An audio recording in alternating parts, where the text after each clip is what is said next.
Shalom kekasih Kristus, tentunya hari ini kita ada dalam kebahagiaan Tuhan senantiasa. Maka dari itu, mari kita tetap semangat, bahagia, dan jaga kesehatan. Salam waktunya mengalami terobosan. Hari ini, mari kita maksimalkan waktu yang ada sebaik mungkin agar apa yang disampaikan pada renungan ini membawa kerohanian kita semakin peka dan mengerti isi hati Tuhan. Mari kita berdoa. Tuhan Yesus, terima kasih buat waktu dan kesempatan yang indah pada hari ini, di mana Engkau telah memberikannya dalam kehidupan kami untuk mendengarkan renungan.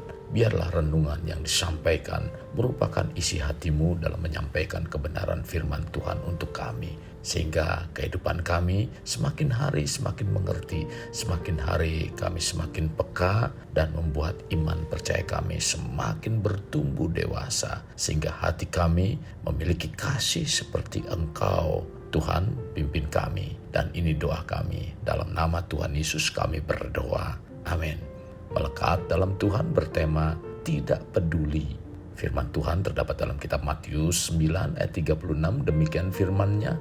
Melihat orang banyak itu, tergeraklah hati Yesus oleh belas kasihan kepada mereka, karena mereka lelah dan terlantar seperti domba yang tidak bergembala. Latar belakang ayat ini adalah ketika Yesus berjalan keliling ke semua kota dan desa untuk mengajar dan memberitakan Injil Kerajaan, serta menyembuhkan yang sakit.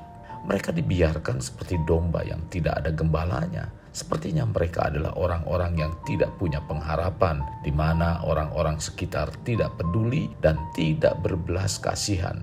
Ini sangat tidak memberikan contoh bagi orang-orang yang bermasalah. Mereka ingin mengalami kesembuhan, kelepasan, dan kehausan untuk mengenal Tuhan.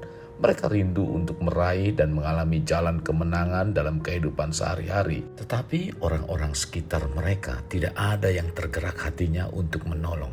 Kekasih Kristus, jangan sampai kita memiliki sikap tidak peduli seperti ini.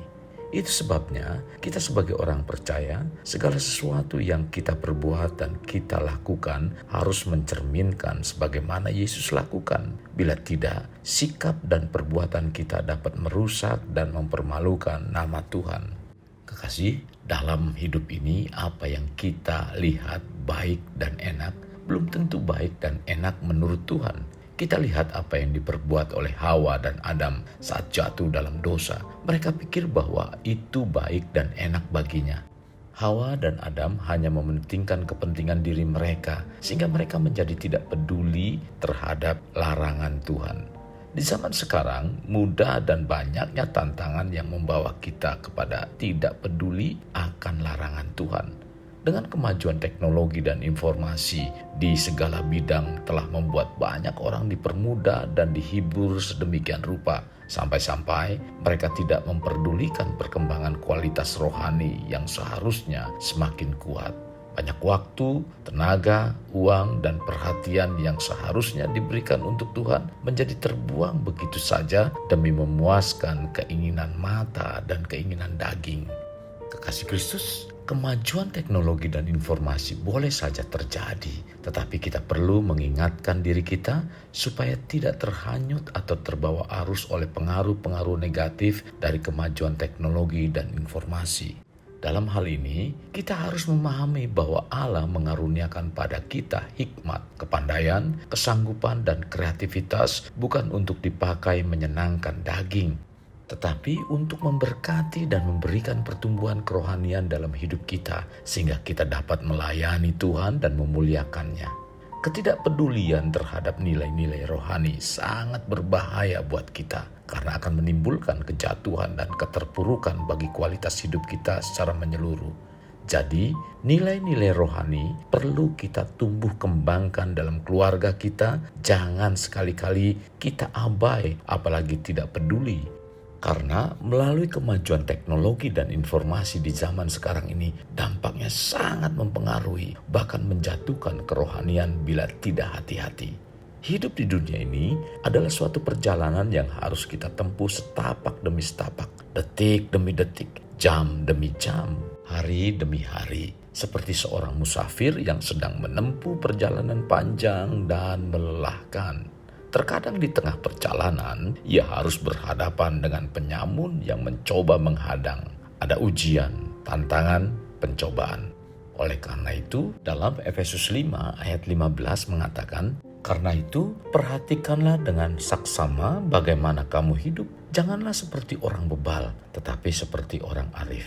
Rasul Paulus memakai kata saksama, artinya sangat berhati-hati dan penuh ketelitian. Firman Tuhan menasihati kita agar berlaku seperti orang arif, bukan seperti orang bebal. Orang yang berlaku bebal adalah orang yang tidak bijaksana, yang menjalankan hidup dengan sembrono, bahkan tidak peduli karena hanya memusatkan perhatian kepada perkara-perkara duniawi saja, mengandalkan kekuatan sendiri dan hidupnya menyimpang dari kehendak Tuhan. Tetapi orang yang berlaku arif adalah orang yang memperhatikan langkahnya dengan kehati-hatian. Selalu menyikapi setiap keadaan atau peristiwa dengan respons hati yang benar. Ia berusaha supaya hidupnya berkenan kepada Tuhan. Karena itu pandangannya selalu terarah kepada perkara-perkara yang di atas. Carilah perkara yang di atas, di mana Kristus ada. Pikirkanlah perkara yang di atas, bukan yang di bumi. Tercatat dalam Kolose 3 ayat 1 sampai dengan 2. Hidup yang dijalaninya bukan hanya untuk kesenangan duniawi dan kesenangan diri semata, sehingga tidak peduli pada hal-hal kerohanian di mana hidupnya pun asal menjalani hidup. Tetapi haruslah kita memperhatikannya dengan saksama agar tetap hidup di jalan-jalan Tuhan. Kekasih Kristus, waktu yang ada pada kita selayaknya kita menghargai waktu itu sebagai berkat yang sangat berharga dari Tuhan. Apabila kita ingin meraih jalan kemenangan dari Tuhan, sudah selayaknya kita peduli dalam hal waktu dan jangan biarkan berlalu tanpa arti. Mari bawa diri kita untuk siap melangkah dan pikirkanlah agar kemenangan ada pada kehidupan kita.